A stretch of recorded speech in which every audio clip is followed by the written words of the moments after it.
All right, we're gonna get started here soon. Quick intro for who's here for the first time. I mean, this is only the second one we've done, so it's not half the group at least. So it's good to see that we're getting a wider range of people coming out.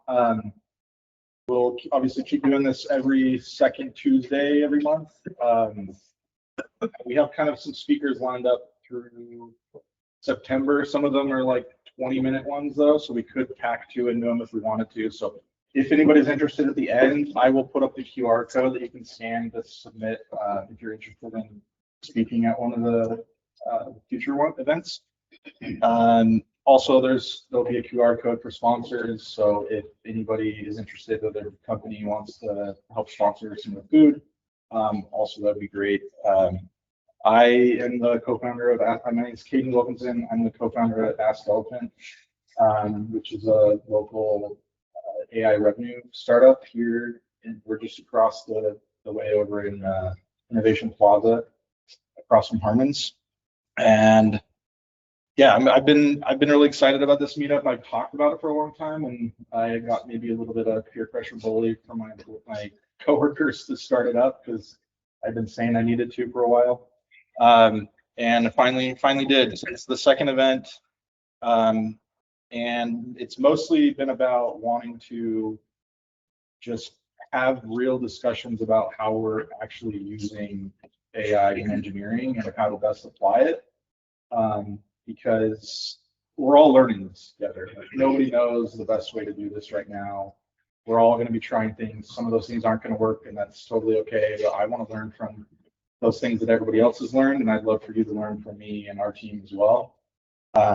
So there's no bad ideas here. We're all trying new stuff. There's a lot to learn from each other right now, and things are changing so fast that I feel like it's pretty important to stay connected with each other and learn. So just as a maybe fun aside before we get going, you might have seen the release today with Fable from Anthropic, Fable 5, based on Mythos. It looks really interesting. I'd love to hear at the end. Maybe if anybody's already been trying it out today, we could talk a little bit more about that at the end. But I wanted to show you guys a couple of things that I saw about it that honestly are kind of wild. For those of you that haven't seen, if you haven't seen this benchmark before, there's a benchmark called Vending Bench from a company called Andon Labs, and they basically have an agent that manages a vending machine business, and they simulate that over like the course of a year, simulated time, to see how much money the AI can like make over a year.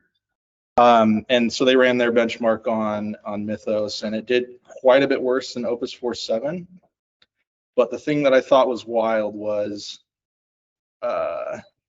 we saw a return on the power-seeking and deceptive negotiation tactics the Open 4.6.7 used, but Opus 4.8 had largely shed. In one instance, Fable 5 planned to convert a competitor into a dependent wholesale customer so it could dictate its pricing. What stands out is how Fable 5 reasons about misbehavior. It rationalizes wrongdoing while knowing it's wrong, calling price fixing unethical and illegal, even in a simulation, then pursuing it as market stabilization with plausible deniability in the same run. In one run, Fable 5 refused a cartel invitation in writing. I can't and won't enter into any agreement to fix prices, while its thinking reveals its plan was always to match the cartel's prices and keep a clean paper trail. So anyway, I just some fun asides. Like, it's a cool new model. Obviously, there's flaws in all of them, and there's weaknesses, but it's getting to the point where it's pretty wild out there. So. With that said, I did want to intro our speaker today, Adam. Let me see if I've got here we go. There we go. So Adam is a full stack engineer and director of engineering at Omnova AI, where he works across React, TypeScript, Node.js, Python, Docker, AWS, GraphQL, and AI-powered product development. Describes himself as the 10% engineer. Someone focused on getting projects all the way across the finish line by owning deployment infra and production reliability, not just feature code. Adam's been actively building AI tools and agentic coding workflows, including Cursor, Claude Code, and especially interested in how structured planning, better intent capture, and practical AI literacy can make software teams more effective. So yeah, I'll turn the time over to Adam, and you can even enlighten us on what 10% engineer means too to start it out. But Okay. So like, yeah, we hand you that now. So I guess fundamentally to me, what a 10% engineer is, a lot of the time we hear like 10x engineer, but if those 10x engineers aren't getting any of their features across the line, they're not doing the last 10% of work that's the hardest percentage of that work. And so I aspire to be that kind of engineer rather than a 10x shipping engineer.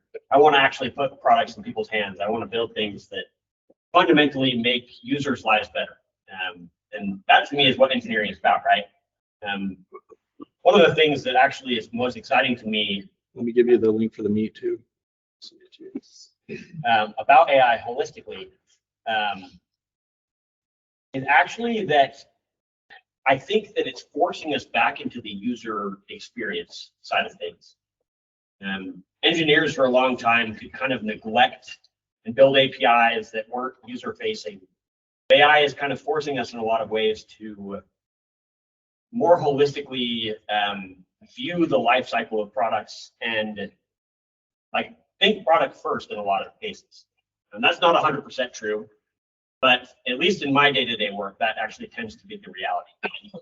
And so we're going to start with this premise, just kind of a riddle. I was ideating on this a lot today. I built this slide in HTML, which has become the slide deck in HTML. It's become kind of the primitive that I've moved to work in a lot of things, just because it does a lot of the things that a nice PowerPoint would do, but you have a lot more control over the actual behavior.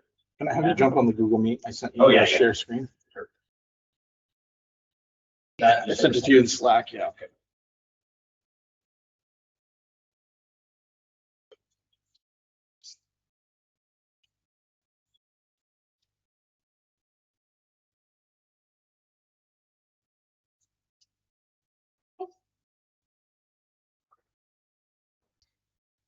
I actually do that. Why? Do you want me to just tell you the code? Is that easier? Yeah, that would probably be easier. Is it Zoom? Meet. So meet.google.com.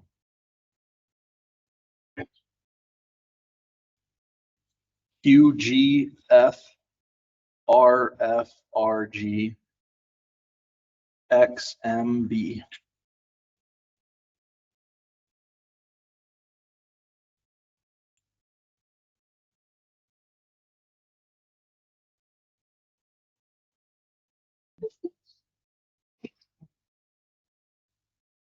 Should I share my screen through here as well?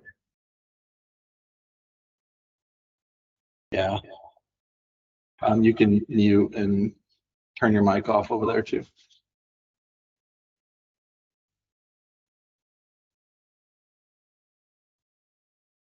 It's not, I don't have a share screen option.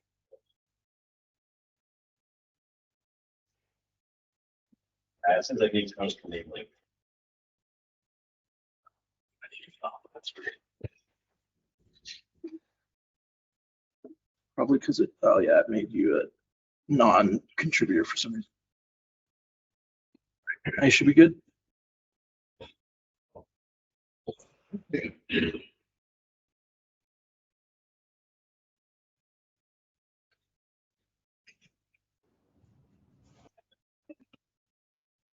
You can turn your camera off when you're here too. It's still not showing up. I refreshed and that's.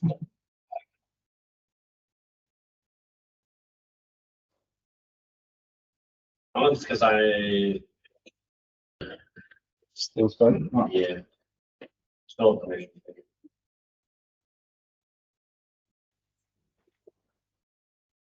Yeah. Cracking down with this stuff, I feel like.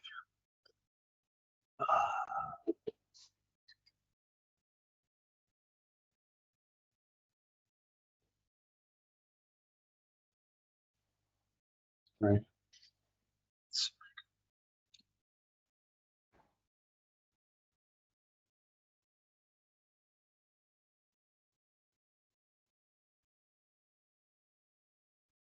All right, try refreshing now. I think you should be good.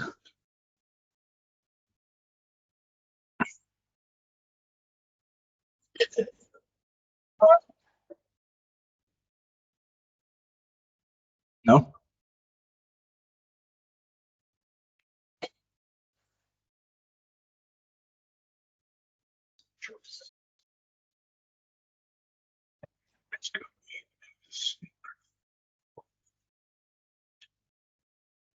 That's weird. Oh, maybe I didn't save it. Try now. Use Microsoft Teams.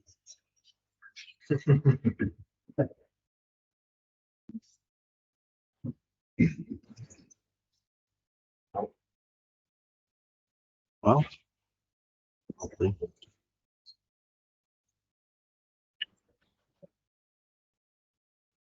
I could point my camera up at that. Nope.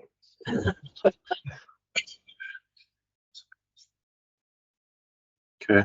Well, I can flip mine around and throw it up there for now. So you should be good. Sounds good. Yeah, I have been. We'll actually go to the next slide for this.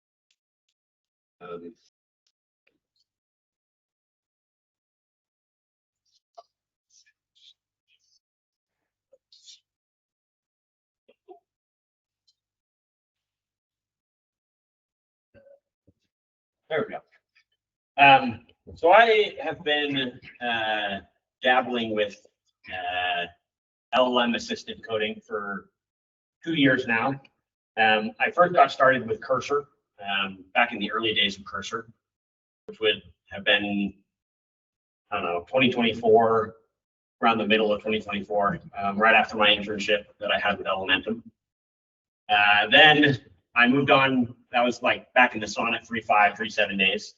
And that was a really interesting time because for those who didn't play around with 3.5 and 3.7, 3.7 was noticeably more verbose and oftentimes much worse than 3.5. We've seen that a little bit with some of the more recent models with the 4.5, 4.6, and then 4.7, and then 4.8.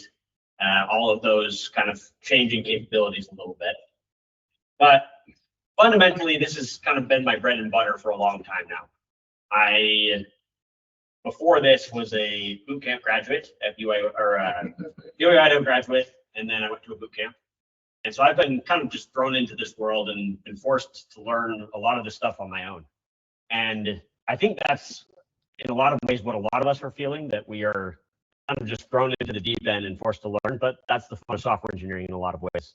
And so my hope today is to kind of shed some light on a piece of the agentic coding experience that I think is both well represented, but also poorly represented at the same time. So for a quick heat check, who has actually written a skill before? Okay, good portion. Obviously, everybody here has had a chance to write AI-assisted code. Yeah, having the AI write it for me. that's yeah, fair enough. Okay. Is using on Claude? So skills are a way that we can use Claude and other tools and augment them a little bit. I wouldn't even count in this if you use a library like Superpower or if you're using other people's skills. I'm talking about skills that you yourself have authored that you take ownership of. Because I think there's actually a really big difference over the meaning that that kind of develops as you use skills in your own workflow. So I think that it's important to note that tools and MCPs are pretty well understood at this point. MCPs are ways that we expose tools from other libraries and other packages. But skills are kind of the one that took me the longest to really get a grasp on where the valid use cases were and what could affect me the most. And I started to kind of see it. This, funnily enough, actually used to be a React meetup before it was the native engineering meetup. And I think of like the composability of React. Skills actually meet, to me, a lot of that composability of different tools that then we can layer together for more powerful workflows. I personally am not yet in the loops that a lot of the frontier labs are talking about these days, of Boris talking about he's writing prompts for his prompts to write prompts. That is beyond my personal, I actually don't know how much I want to be at that point, just because it means that I'm learning less from the tools that I'm doing. And that's kind of part of the premise that I want to lay out, is that it's not just about the work that we're having them do. It is also the augmentation of capacity that we get as a result of learning and documenting that learning and sharing that learning with ourselves and other engineers. So planning is essentially one of the roots of a lot of my talk today. And it used to be the senior engineer's job, right? We might have a number of senior engineers here, but at least in my early career, when I was like very, very junior, I was not making those planning higher level architectural decisions. That was something that somebody else chose, and then past decision making, that was taken away from me in a lot of ways. And I didn't love that feeling. And as a result, over time, I was really grateful that AI was helping me learn and make those decisions and make better product decisions over time.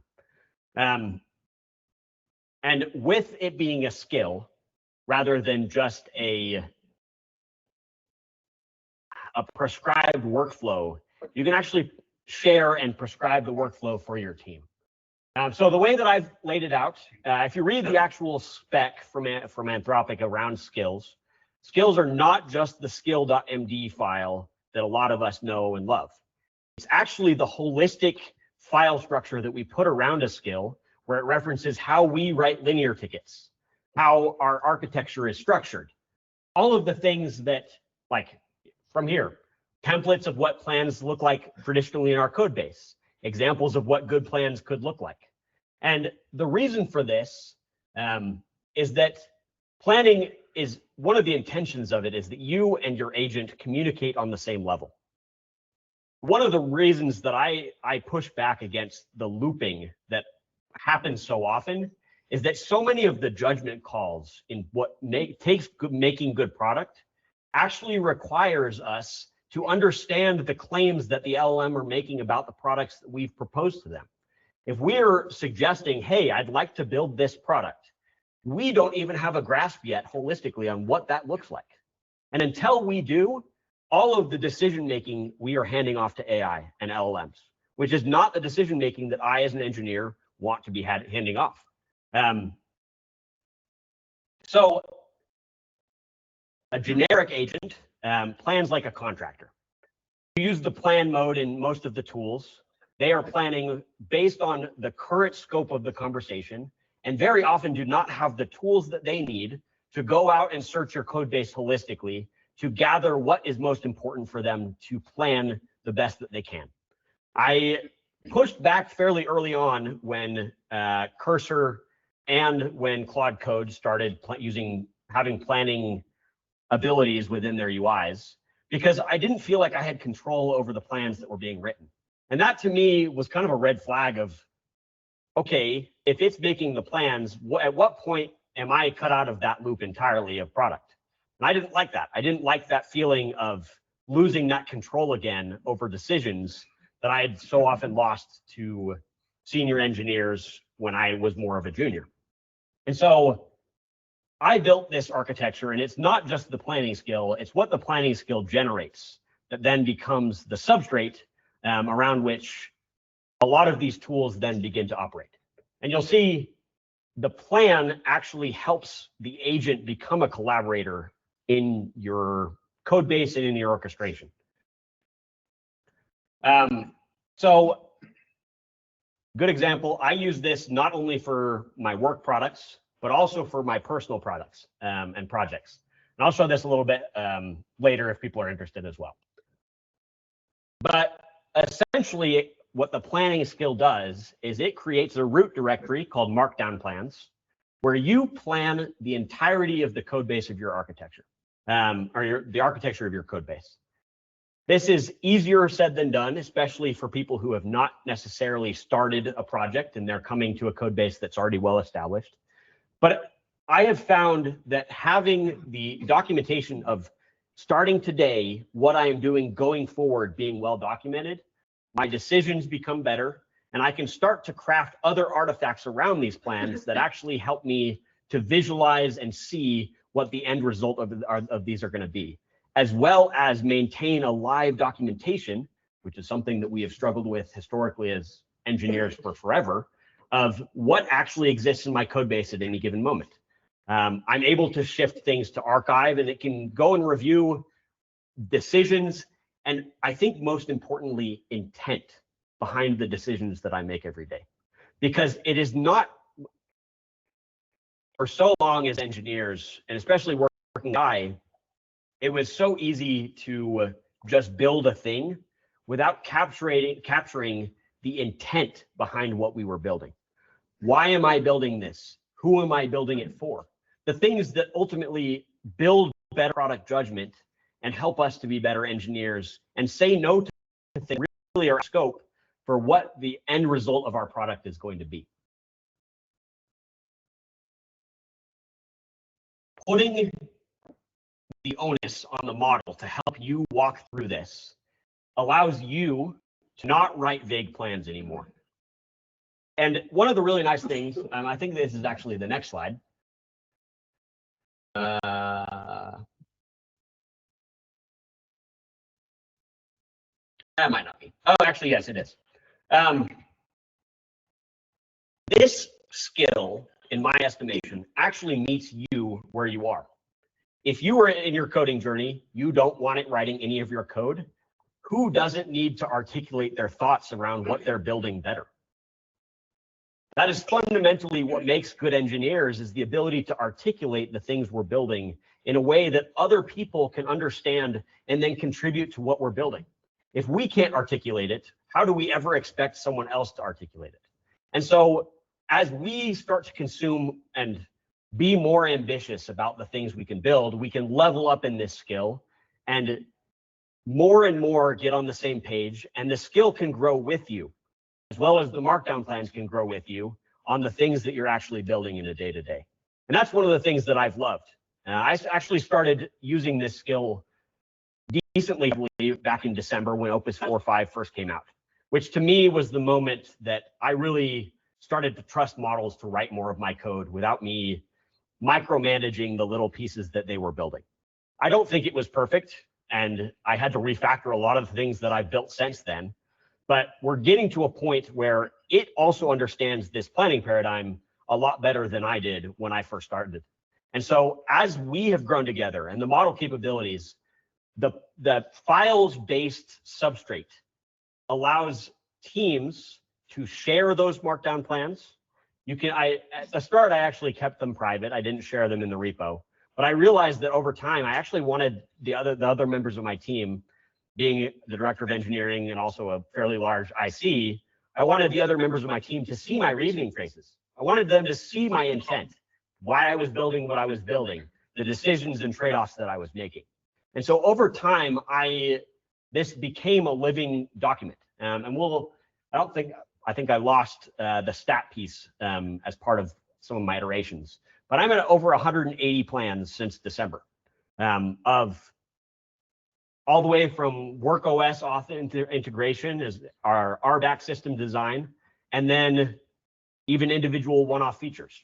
And so planning and the planning skill documents all of these things and scales to whatever feature you're looking to implement. You can do it commit by commit, where in the plans themselves, it's documenting what you built in that commit. Becomes a history that way. And I think fundamentally, that's one of the really valuable things to me, is that I get to choose how this grows and develops for my code base and my use case. If I want to implement coding or planning into a repo that is already well established for people, I would maybe hide it in the git ignore and then just document for myself all of those decisions so that I can iterate on my decision-making over time. So this is a really powerful thing, and it's actually coupled by a few other skills that I've gained over time, and it kind of actually frames this next a little bit more clearly. Fundamentally, planning is a skill that we engineers should be adopting more and more of. So we understand our product and understand it more holistically. But how do we make sure that we're planning for the right things?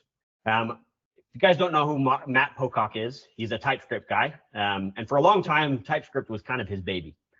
But more recently, he has become a AI native engineer and tried to push a lot of these ideas into truly agentic engineering, right? And not vibe coding, but working with agents to build really powerful, incredible tools. And so the Grill Me skill is one of those tools that I use almost every day to hash out my markdown plans and to understand, though, what the skill essentially says. It's only like 4 lines. It says, make sure that you and I are on the same product page. Make sure that whatever I'm building, I understand it in the exact same way as you do, and ask me questions until we are aligned on that vision. That's it. It's a really simple skill, but the power is clear already because LLMs, the possibilities are almost limitless in the things that they can create. And so narrowing down what I intend to build as the user is really important, and Grill Me allows me to do that in a way that I didn't previously. So that's one of the things that planning has really leveled up planning kind of holistically. He has a new skill called Grill with Docs that essentially does this same thing, but it also creates a semantic dictionary of what the terms that you use in your product actually mean. It creates ADRs as necessary and a few other things so that you, when you are talking to your model, actually have a shared communication layer. Because without that, what do you really have? Why are you building with an AI if you don't understand what it's talking about and it doesn't understand what you're talking about? You can't really build very effectively if those two things aren't true. Then, after I've built these plans and hashed it out, I primarily am responsible for the front end and user interaction side of our application. So I use Anthropic's front end design skill. I love this skill a lot because it allows the opus models specifically, and OpenAI has not caught up in UI generation yet. We'll see if they actually do. I think that the training corpus that Anthropic uses actually is much more TypeScript heavy and React heavy than the one that OpenAI uses. That's just a theory based on my testing. But front-end design, essentially, the way I use it, I say, okay, now that we have the product spec, give me 4 different interfaces of what this could look like using this skill and according to our brand paradigms. I've built, as is true with most of these skills, if you just take them at face value and don't build the stuff around it, it will give you 4 wild different UIs every single time, and you kind of have to parse through them according to the original skill. But one of the things you can package is your actual design system. And so that when it builds, it references your design language and then can build multiple UIs in the spec and design that you would like. And so with this, I'll build 4 UIs according to the product spec that I really like. And then if I like one of them, I'll say, hey, I like this, but then I maybe like this piece of this other one. Build me 4 more new ones that actually align with those others. And so over time, I iterate through 5 or 6 or 7 different UI variations of the same feature, all within a matter of a couple of hours, which historically would have taken a designer and someone who was very capable to just do it in one-off. But I get to learn the things I like, the things I don't like. And I think that's kind of one of the cores that I think that I'm personally coming to the belief of as an agentic engineer and in this agentic engineering sphere. I am not trying to AI myself out of a job. I'm trying to learn every single day the best I can so that I can make meaningful product decisions and help myself become the best version of myself that I can be. So ultimately, my challenge to you guys actually is I have made this skill a publicly available GitHub downloadable skill. You can install it using Claude Code, Cursor. I recommend using the Agents SDK, not Agents SDK.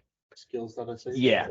The skills package that Vercel has published that allows installation in all of these tools all at once.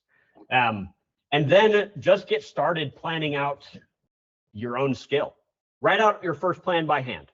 Document it. Don't, like, if you use the planning functionality in these tools, have it right to that location.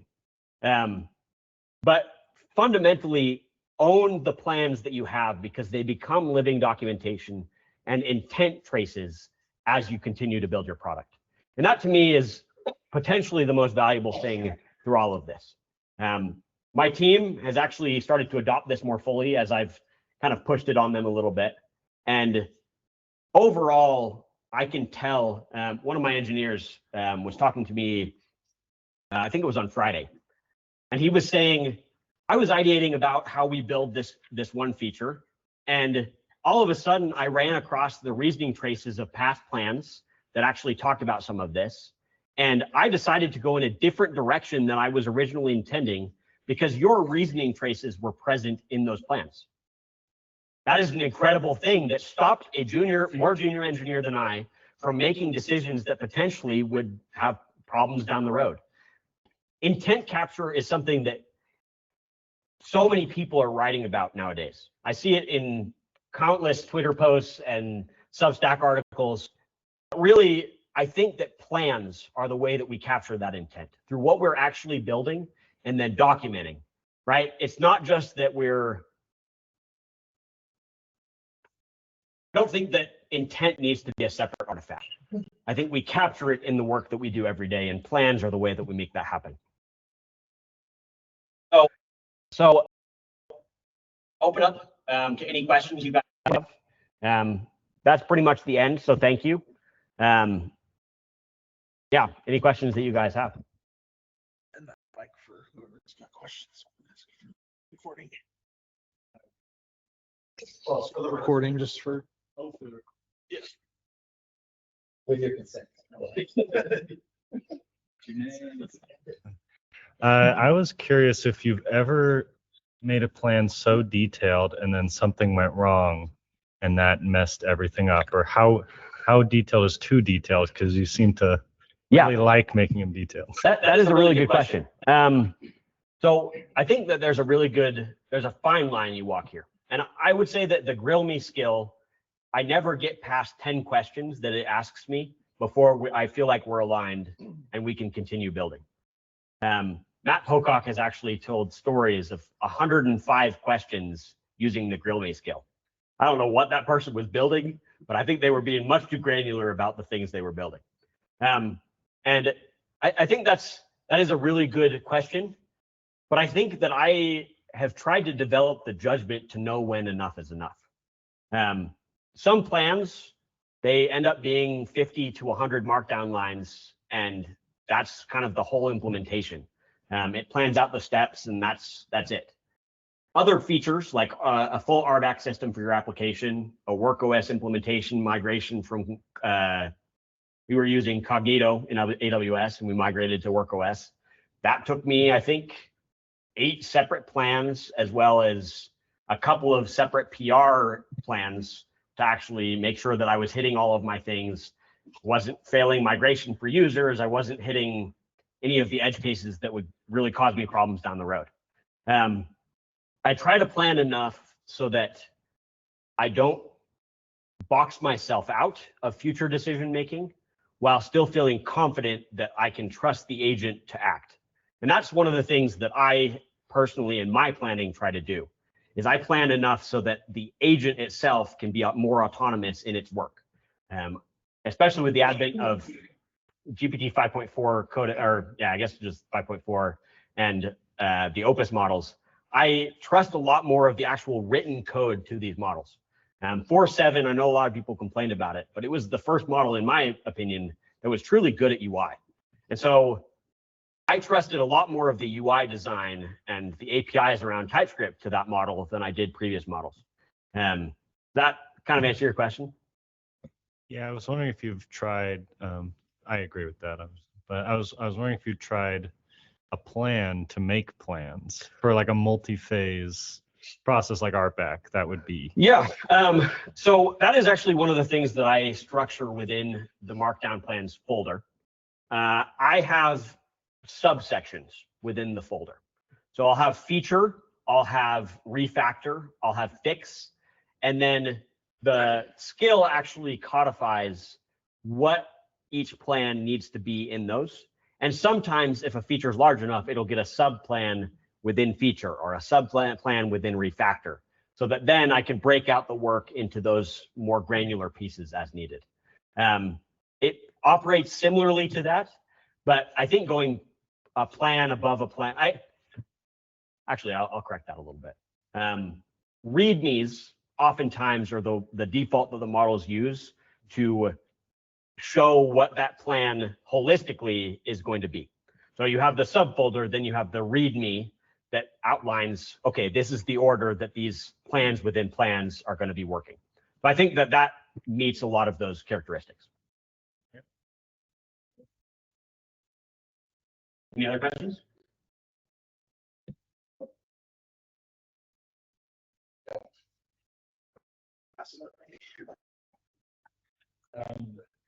I think it's Gary Tan at Y Combinator has that created G stack, and I was wondering if you like. It seems like a lot. There's some overlap. I was wondering like what you think of that. If you pulled anything from that.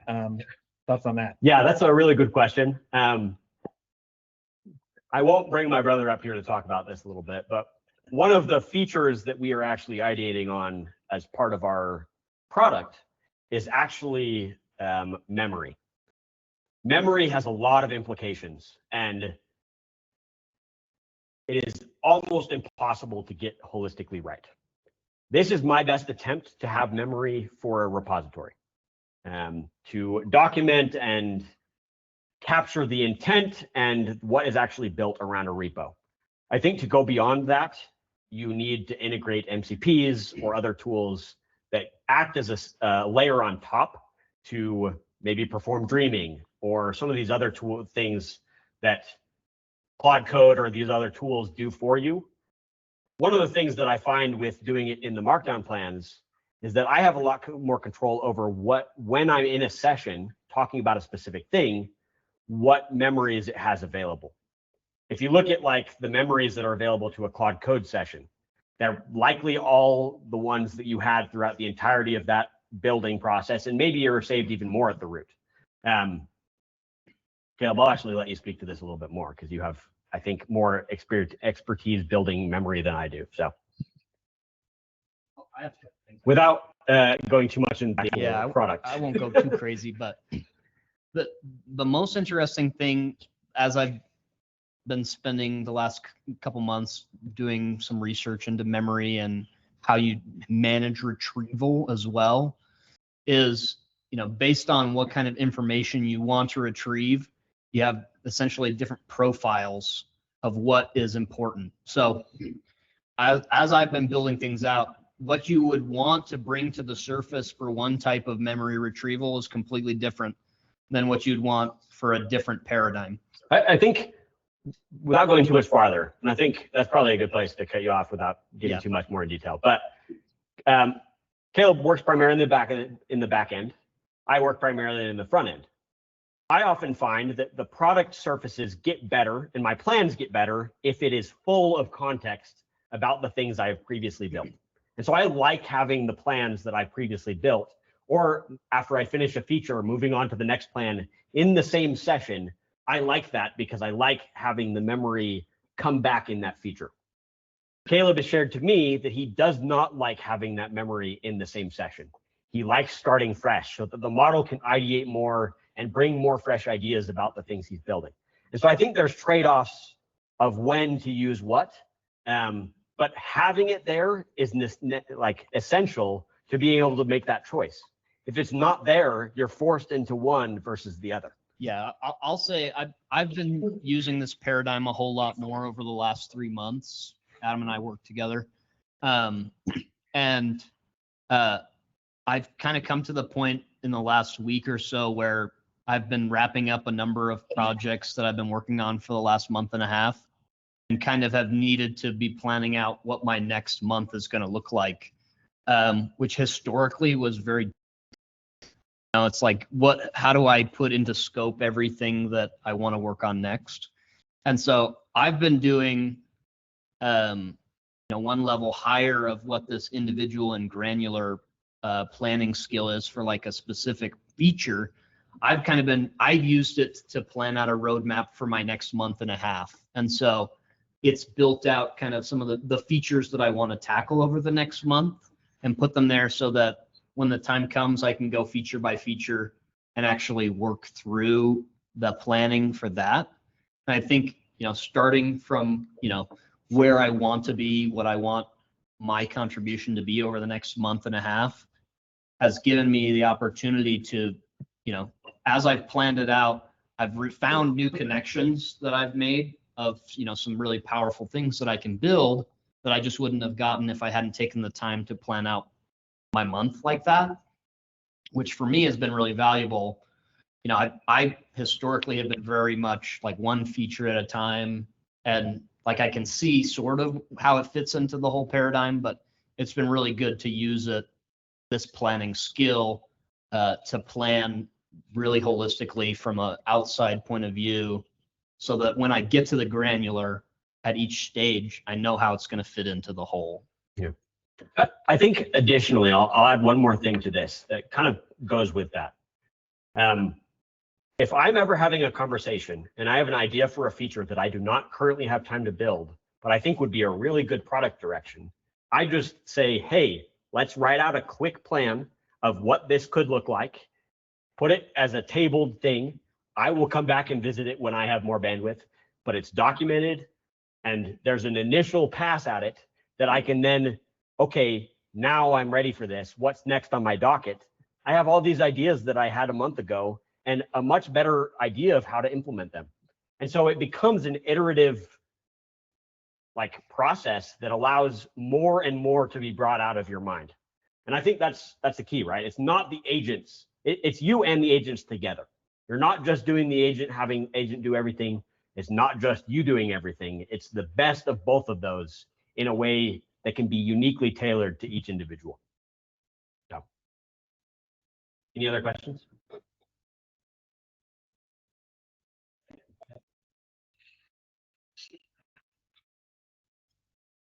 Have you seen the new product from the ex-CEO of GitHub, Entire? I have not. So it's been very interesting. It's very related to this. So he's building it hooks into your version control system like Git. And as you have conversations with your agents and they're committing code, it's actually tracking your conversations with your agents as metadata on all your commits for your version control history. Yeah. And then they do a search index on top of that so that you can now not just see the changes to the code over time, but the conversations that you had that led to the code that was changed. Do you think do you believe that's probably where we're going? I think that in addition to whatever you choose to use as your planning architecture is probably a direction you should go. So one of the things that I actually didn't talk about that we have ideated on and haven't actually yet built we have 6 or 7 different code bases that we're working on. And as each of them have markdown plans, how do you make sure that the product ideas are aligned between each of those? So what we've ideated on is a scraper that goes against our public repo or our private repos, scrapes all of the markdown plans and creates a memory substrate against all of those plans.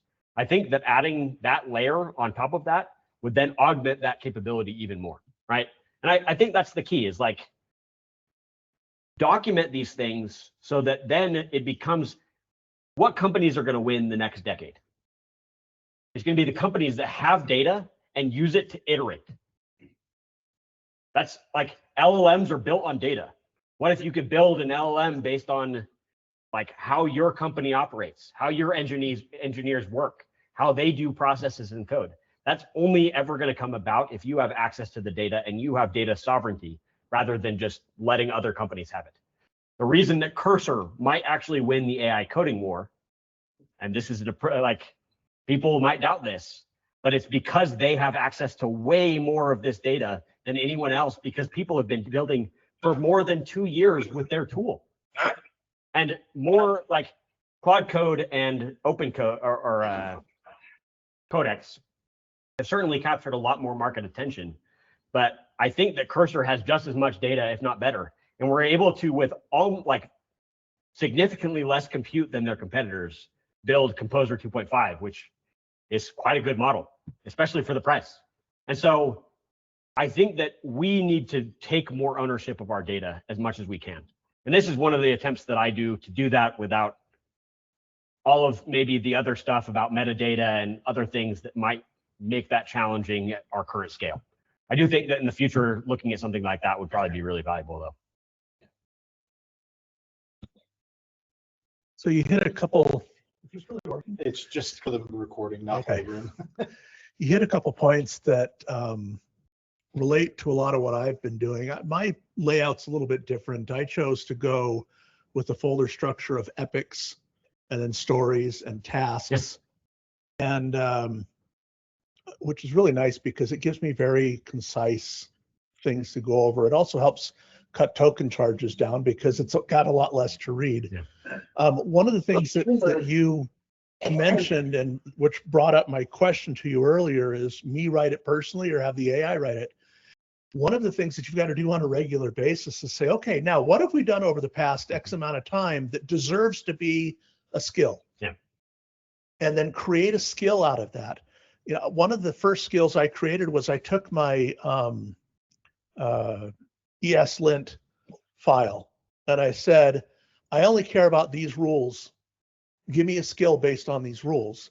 And then I went through the markdown that it generated and I cleaned it up to fit the paradigm I wanted, which do that. Please never trust what it's going to do for your skills and for stuff like that. Always clean them up yourself. But I've gotten to the point now to where I'm a product owner now. Yeah. And I'm dealing with I think this is probably around a junior to mid-level, probably more on the mid-level side right now. I use Codex just because that's all I started with. And and it's insane how much I can get done that is quality by doing those simple things like you've said of keeping documentation. I don't like my threads getting too long. And so when I tell the thread, I've got a global thing in my global agents file that tells it, I need you to write down everything we've done into a status file. And then I need you to give me a prompt to hand off to the next thread to tell it what to do, to where to start. And that's made all the difference. Yeah. I mean, if you keep going in threads too long, even with their compaction, no, they still lose it. Yeah, and I think there's kind of to speak to that a little bit. I have felt, and I'm sure that many of you have felt, that if an agent gets in a bad context loop where you've corrected it too many times, it cannot recover, or it's very challenging to recover that thread. I've actually found the opposite to be true, where I can keep long threads going if I provide quality enough context throughout the entirety. One of our coworkers actually built an MCP layer where it keeps track of all of his message history. And I think this kind of goes against what you were saying, but he exposes it to all of his tools. He uses Cursor, he uses Quad Code, and he uses Codex. And each one can, if he runs out of token limits on one, he brings the entire conversation history to the next one and says, hey, I got cut off, let's keep going. And so he can actually translate his conversation history because he owns his conversations.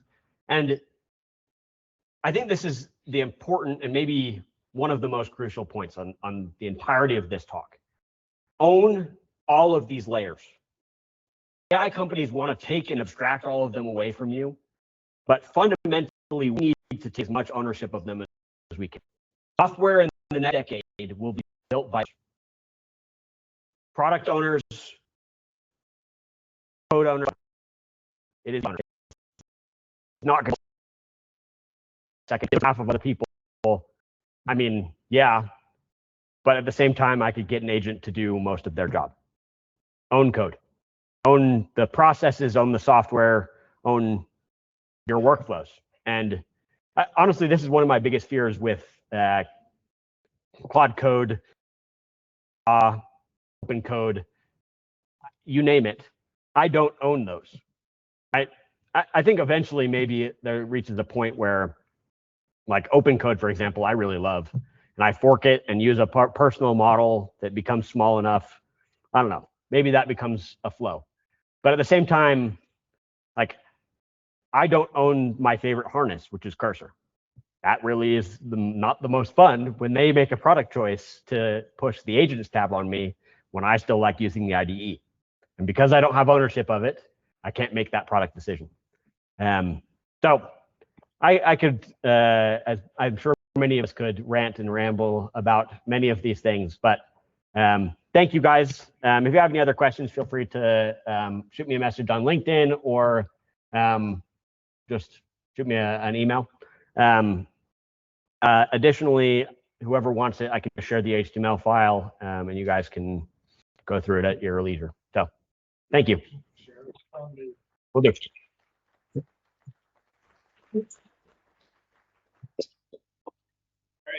Thanks, Adam. Give that dongle. So I know we're at the top of the hour. I know it's scheduled for 2, but we usually we do a little bit of discussions and stuff sometimes towards the end, and then we usually leave some time for everybody to chat and just talk to each other and learn from each other a little bit. Let's see, so we get.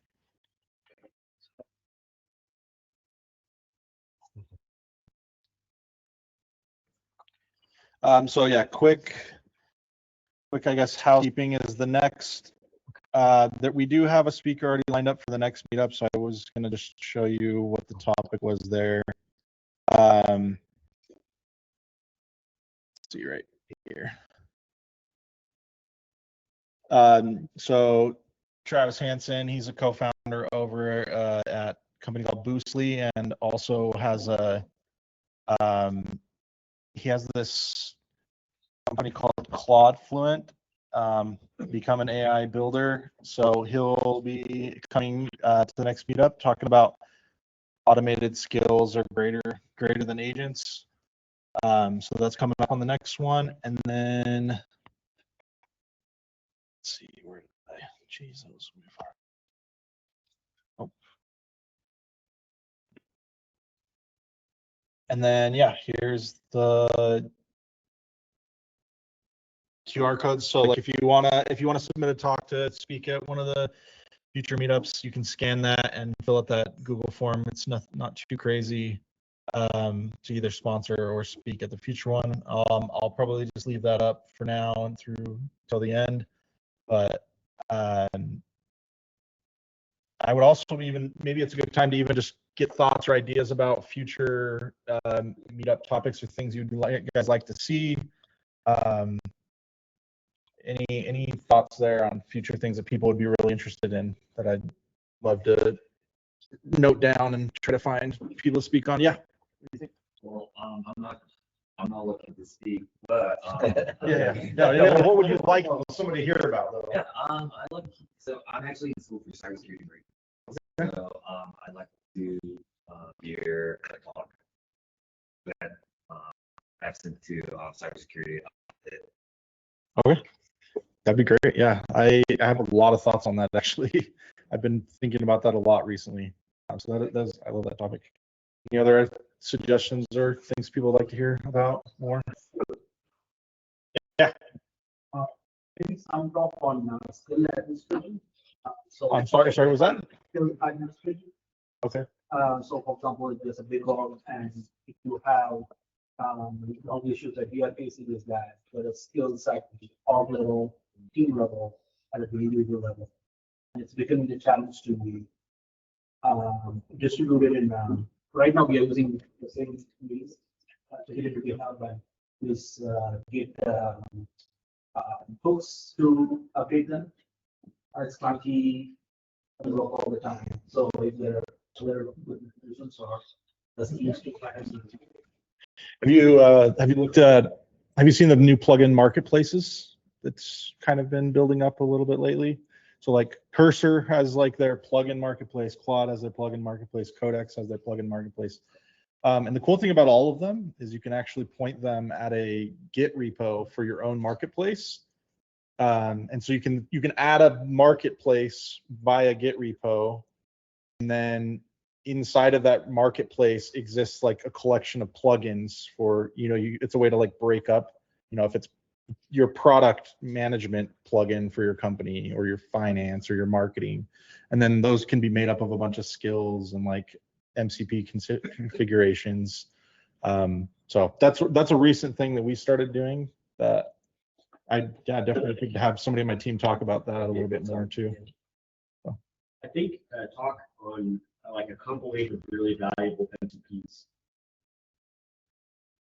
Not every MCP is created equally, and so Yeah. As a GitHub original MCP, I don't know if they've been sense, but kind of shows. Yeah. But I don't know. Has anybody built an MCP server? Okay, there's a few of us. Yeah. Definitely learned a lot building ours. So, but yeah, I'd love for somebody to talk about that. Other thoughts, other ideas you guys like to see? I'd be curious to see how people are using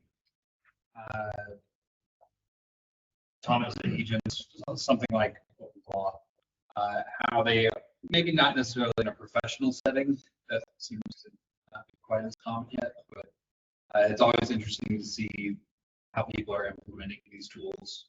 Yeah. Like running your household kind of thing, or Yeah, I mean, it could be a hobby. Or someone, went shopping for a car and had them negotiate to get a great deal. I mean, stuff like that. Are you looking for a car? No, good idea. Yeah, I use a Hermes agent, which is like OpenClaw, that manages most of my emails for work. So it tells me about stuff so I don't have to read my emails. So, but yeah, everybody's been talking a lot about loops, but the parallel to that I think has been really interesting is it's like just triggered automations, because like loops are really just like check in on this thing and do it on a repeated basis. But in the same sense, you could almost accomplish the same goal with just having something that triggers either every so often or based on an event. It kind of fulfills a lot of the same promise of like loops in a sense. We use Cursor Cloud agents with triggers for a lot of things. I pretty much wake up every day, turn on my computer, and then I have 4 PRs from Cursor to open that I need to go and like review and decide if they should be merged or not. And they're for like a variety of things. Like one is security vulnerability scanning, where it's like bumping versions on stuff that got flagged, or hey, I went and checked the database query analytics, and in the last 24 hours, this is your like slowest query. Here's a new index I'm adding to the database that like speeds up the performance of that query. Or hey, here's code that merged in the last day and the code coverage on some of these files was a little low, so I added some tests. Or like, so. Yeah, honestly, I'd be really curious from you to see like the setup of like one of the bot agents.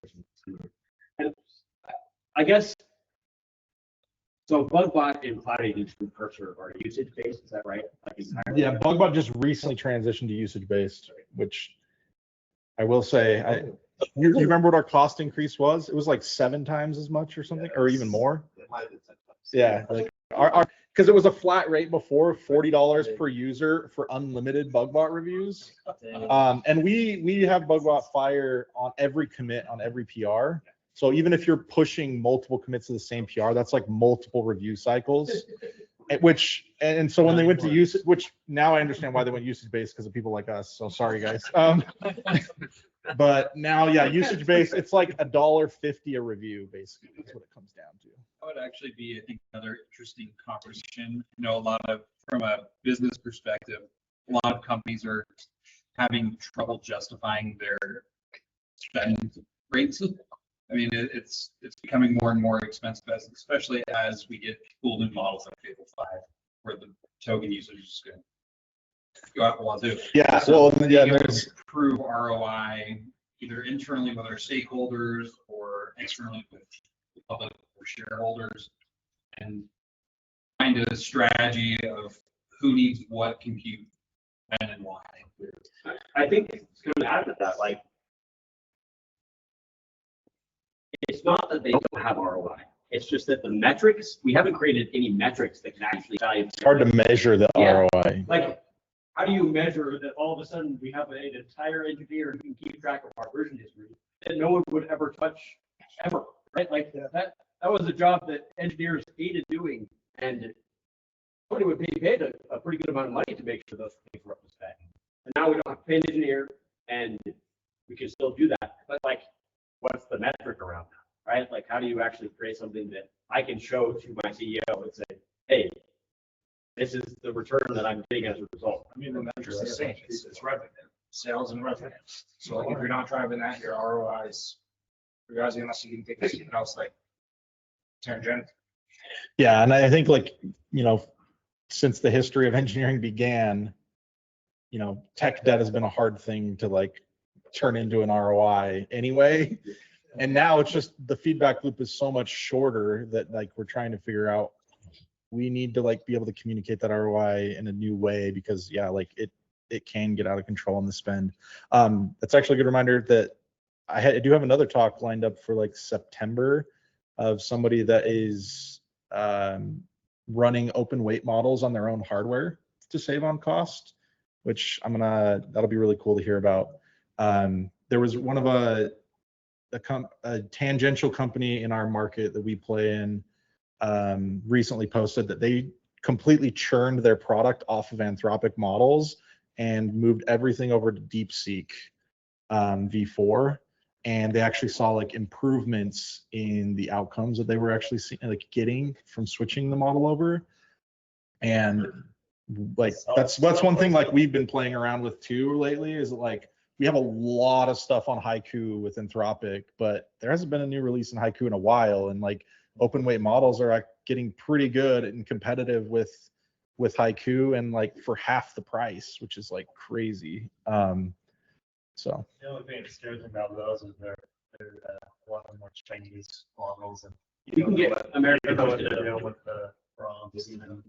yeah, and that's like when that's how you have to figure out how to solve that with your customers, right? Because a lot of them are going to care about zero data retention policies, and they don't want the model trained on their data, and so you have to find like providers that offer those kind of terms and like vet those providers, or run them in your own infra, like on GCP, like Google Cloud Vertex, like, or Bedrock on AWS or something else. But yeah. Your OpenClaw workflow with the query analytics, will it kind of see what indexes are still need and like trim them so you're not like forever slowing down your write speed as it just keeps adding more indexes over time? That's a great question. I don't think we've been doing it for a few weeks, and some of the times it adds index, sometimes it actually looks at the query we're making and it's like, oh, you just need an extra where clause here to actually hit an index you already have. And like a lot of that comes down to me reviewing the PR and seeing like, oh yeah, this is actually a great index to add, and we probably should have had it from the get-go anyway.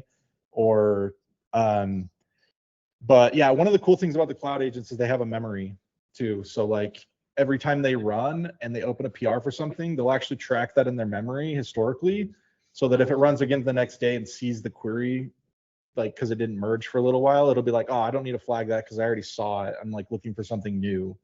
And you can like go and audit that memory.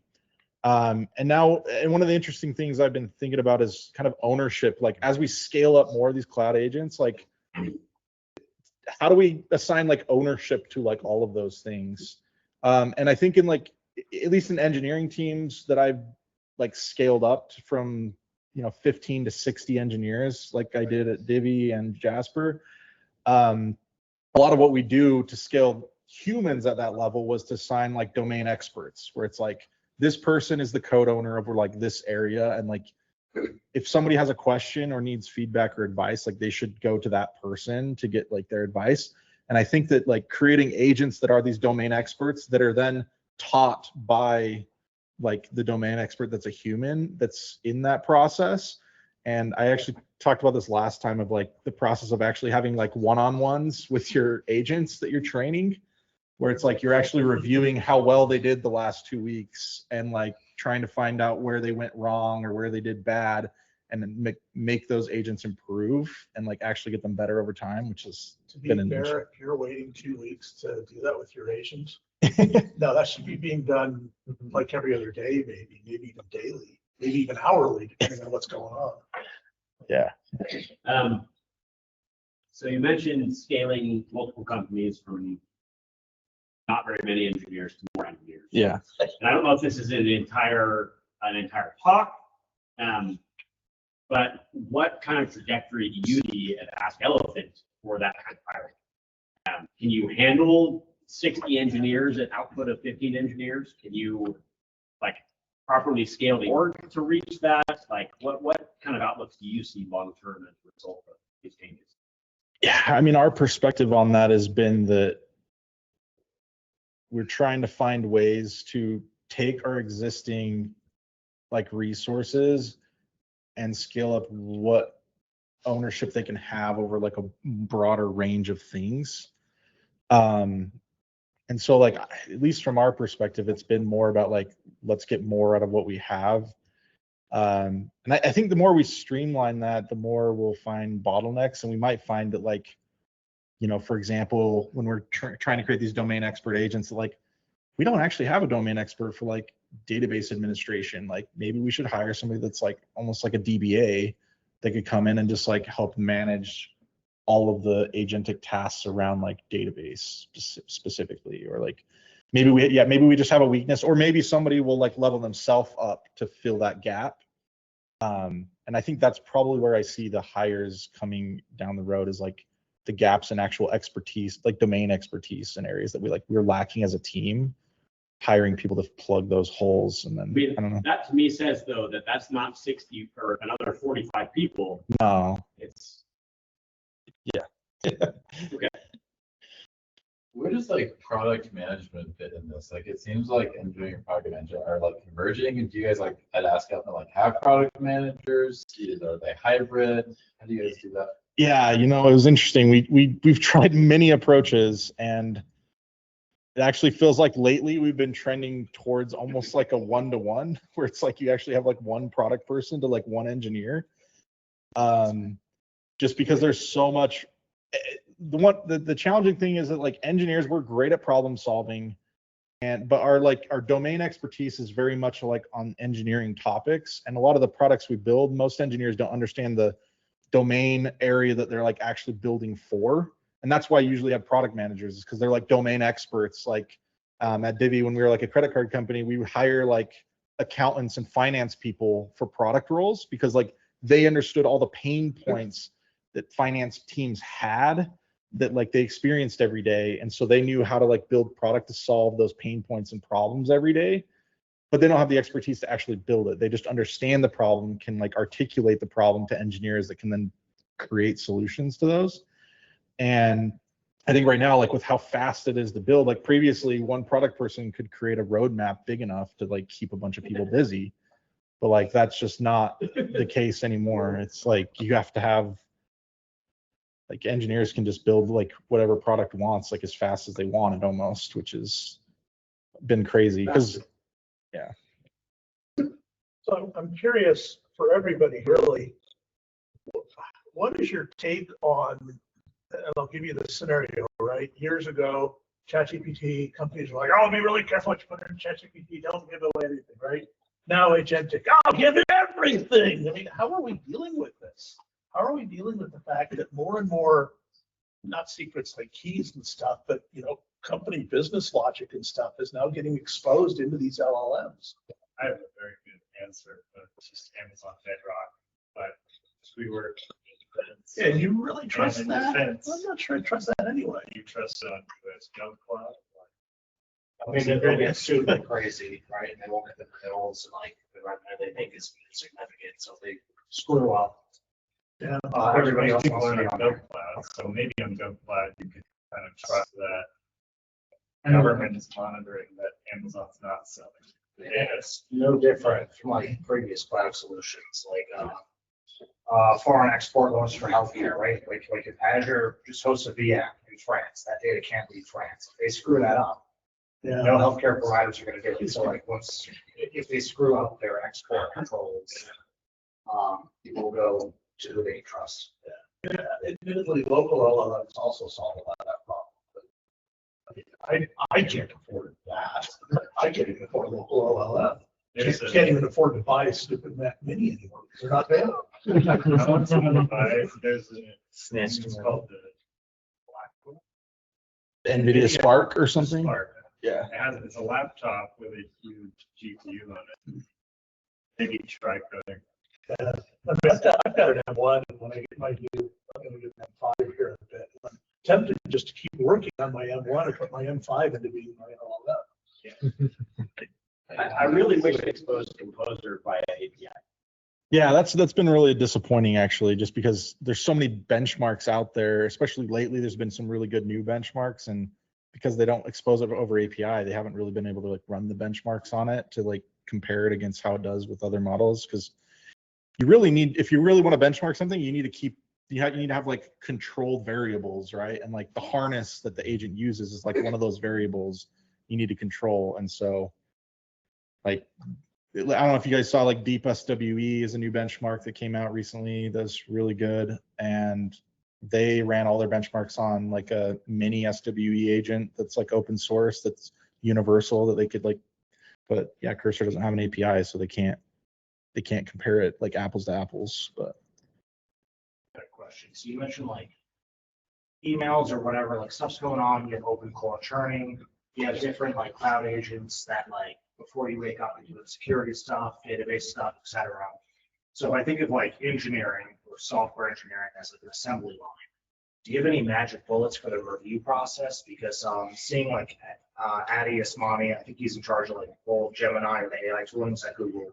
At JS Nation, he mentioned that Google, before having these tools and after, their throughput, number of tickets closed per month was only up 20%. So theoretically, my thought is like they just shifted the bottleneck to the review. That's still slow. Any magic bullets to like, now you have more code generation, but would the review not be the bottleneck or any? I mean, I can definitely show you our PR review queue that's like 150 right now. So, it's a little out of hand, I'm not gonna lie. But one of my ideas around this is the idea of like AI code owners over domains. So like having the database, like a DBA code review agent that just reviews PRs that include changes to like database queries or schemas and like focuses directly on that. And then GraphQL for the API, like a code owner that like just reviews that. And then I think once you have enough agents that are hyper specialized in specific domains, reviewing PRs and signing off on them, then when a human comes along, they're like, okay, this agent that I trained that I know is getting really good at this is already a thumbs up on that. Like it requires a lot less thorough like eyes from me. But Does Bugbot allow you the granularity to train domain expert agents? no, they have. So they just recently, when they went to usage based, they added effort level as a configuration option to Bugbot now. So there's the default, and then there's high, where it will try to find more things, and then they now have custom, which is just you define a prompt that says like you tell it what effort level to use based on the type of changes. And so you can say like, hey, if this is just documentation updates, don't review it, it's fine. And like it'll just like lightly just skim over it and not do anything. But then you could say like, hey, database changes, like review this very thoroughly and make sure that like nothing's going to go south. I mean, if someone wants to build the product of, I can add like 5 different new agents to my GitHub repo that they're all built on top of CodeRabbit or Bugbot or whatever, but I can configure each one to be different.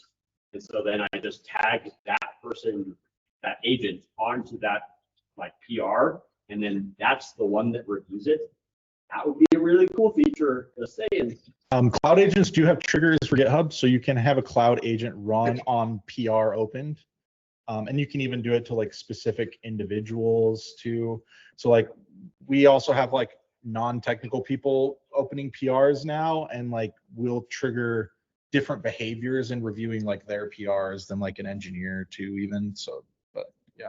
I'll say, at least for me, like I've noticed that the PRs get stuck the most when I can tell that the guy who submitted it hasn't done the code review himself. And like when I can tell that he hasn't done the code review, it's like I have to review it and I have to give him the feedback. Then he has to actually go back and make the changes, which that always takes forever because he's moved on to new things. And then he has to send it back and then I have to review it again. And that to me is always the most frustrating part. It's like I can tell that he's just shipped something really quickly and hasn't done any review process. Yeah. So for me, that, and it's something that, you know, is a small thing to just do a couple like checks. It's like, okay, does this actually make sense before I hand it off? And that speeds up the process. Yeah, I would say that my reviews are now been focused more on intent behind the PR, where it's like, what is the linear ticket about this, and like why is this change being added, rather than like what actual changes were made. It's just like, do I understand the business reason behind this change, and did it actually have sound reasoning and logic behind why it was being made? Product fit rather than. Yeah. Yeah, which actually, I don't know if you've ever heard of that idea of a prompt review, where Yeah. basically like people are, because reviewing like massive changes a lot of time, and as agent, people trust where the output of coding is like a good prompt. I see people actually, the pull request is the actual prompt to be implemented in the change, not the actual code change. And I was saying if that's maybe a direction. Hype the markdown plans a little bit more. Each PR ships with the markdown plan, so you can see the reasoning trace before you actually review the code. And so it comes and. But has the code been implemented? Yeah. Mhm. Okay. Because in prompt review, what I've seen people do that is that this isn't even implementation. It's a PR to open, and then basically that kind of speeds the process because then they're not reviewing this mess. Yeah. We actually do that with like, so our non-technical contributors to the code base, they're usually creating linear tickets. And then we have like an automated process that they can fire off with a linear ticket ID. And then like we have a pretty thorough, high trust like agent loop environment that like goes through, does its own code review and like validations. And so like if the ticket isn't really bad from the beginning on that, then like usually the whole output through that whole process can get really bad. And so like we started working on creating like these internal processes for like dev ticket review, where like a non-technical person has an idea for something, they work with AI to like create a ticket for it, and then they can hand it to our like eng team to review it, like a prompt review, where it's like, does this ticket like make sense? Is this going the right direction? And then like we can give them a sign off on it and then let the agent go implement most of it for them. I mean, I have a bold way to possibly do it. It's too terrifying for me to really propose it at all. And it's like, you have a really good, and this isn't bold, but you have a really good end-to-end testing suite. And then you have like your PMs review that testing suite as well. And you review that like crazy. And if you have 100% faith in that testing suite, don't review anything, just YOLO merge. But like, it sounds terrifying, but like, is that a way where like, okay, like anything the user wants to do, like add it to the car, do something, you know, new taxes should be covered in the test. If those tests pass, kind of have to agree. Like, it's too scary and bold for me to like propose that. But like, I wonder if that could be viable. I wonder also if like you can read the tests at the speed necessary, like any faster than you just read the code. I don't know, yeah. That's already intent. So it goes back to a plan, sure, like you're supposed to write the test plan first. So the plan is the tests and the test. It's so funny how like these engineering principles that we learned are like now coming back to like resurface like good practices like TDD, right? Like test-driven development, where it's like a lot of us hated doing it because it was so much extra work to do that up front. But now like agents are doing it. It's like, well, why not then? Like, why don't we do it? And like I actually finally I set my own new record on the longest running agent I ran was 14 hours. And it was a codex goal, and the goal that I gave the agent was basically go and look at the top 10% of files most touched in version control that are like the most frequently that people are touching. Those to me are like high risk areas of the code base. Like if people are touching it frequently, something can go wrong. And so I said, go find the top 10% most touched files, run tests on them, check the code coverage on those 10% files. And then if they're below 80%, add tests to get the coverage above 80%. And it ran for 14 hours and added 36,000 lines of tests to our code base. The goal skill was specifically designed for things like this. There's every harness has a slash goal. Use it for testing. They're like, it's verifiable. It can actually give you like what you need. You obviously have to be like and give it skills about how you write tests to make sure that it's writing good tests. But there is, in my estimation, almost no better implementation of looping than just writing tests. So you actually read those 36,000 lines? Sure did not. Are some of those tests probably useless? Yeah, definitely. But I do feel like until those like become painful enough in CI where like my feedback loop is now getting too long, where it's like, oh, now I have too many tests, then I just run another goal that like focuses on like, go get rid of all the crappy tests that we have that like aren't actually doing like usefulness things or like. And then maybe we have a model smarter than the one we currently have. So. One of the things with the test agents is you want to make them a little aggressive.